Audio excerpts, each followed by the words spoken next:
अस्सलाम वालेकुम। आज मैं आपके साथ बहुत ही चटपटी मज़ेदार सी टिक्का मैकरोनी की रेसिपी शेयर करूँगी। इसमें हम एक ख़ास मसाला इस्तेमाल करेंगे जिससे ये बहुत ही टेस्टी बनकर तैयार होगी। तो चलिए बनाना शुरू करते हैं। सबसे पहले कढ़ाई में तकरीबन 4 चम्मच डाल देंगे ऑयल।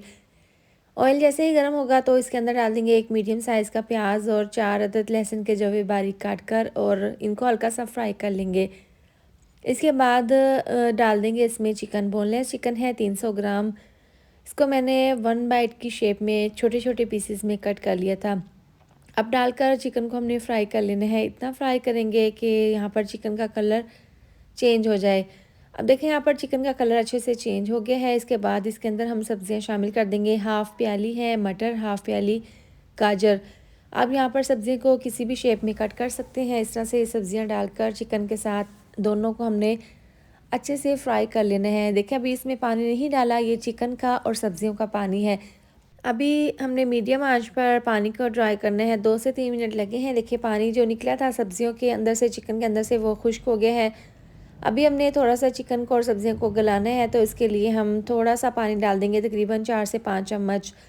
ये डालने के बाद इसको हम कवर कर देंगे और इसको स्लो आंच पर तकरीबन 2 से 3 मिनट के लिए पका लेंगे। देखिए पानी जो डाला था वो भी ड्राई हो गया है। अब मज़ीद हम इसके अंदर सब्जियां शामिल कर देंगे।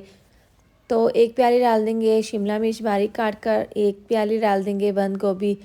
ये डालने के बाद अब सब्जियों को चिकन के साथ और बाकी सब्जियों के साथ अच्छे से मिक्स कर लेंगे। इस तरह से मिला देने के बाद इसके अंदर हम स्पाइसेस डालेंगे। सबसे पहले डाल देंगे 4 चम्मच सफ़ेद सिरका, 4 चम्मच रेड चिली सॉस और 4 चम्मच सोया सॉस डाल देंगे। अब इसमें हम एक ख़ास मसाला डालेंगे। ये टिक्का मैकरोनी का मसाला है 1 चम्मच।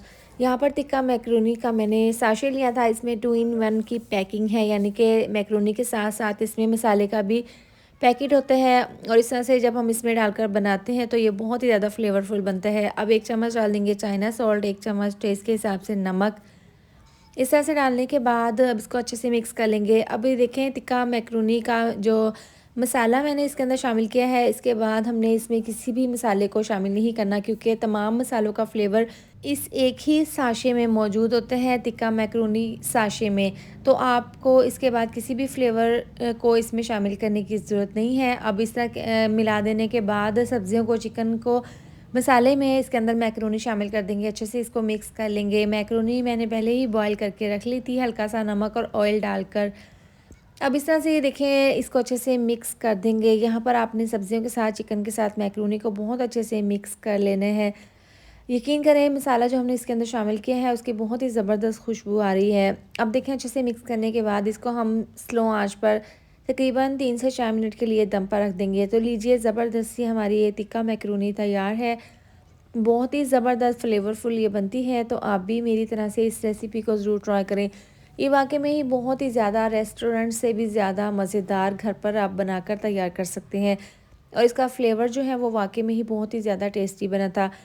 तो आप एक बार इसको ज़रूर ट्राई करें। वीडियो अच्छी लगे तो लाइक और शेयर कर दें, साथ में आप चैनल को भी सब्सक्राइब कर दें। मिलते हैं नेक्स्ट वीडियो में। अपना ढेर सारा ख्याल रखें। अल्लाह हाफ़िज़।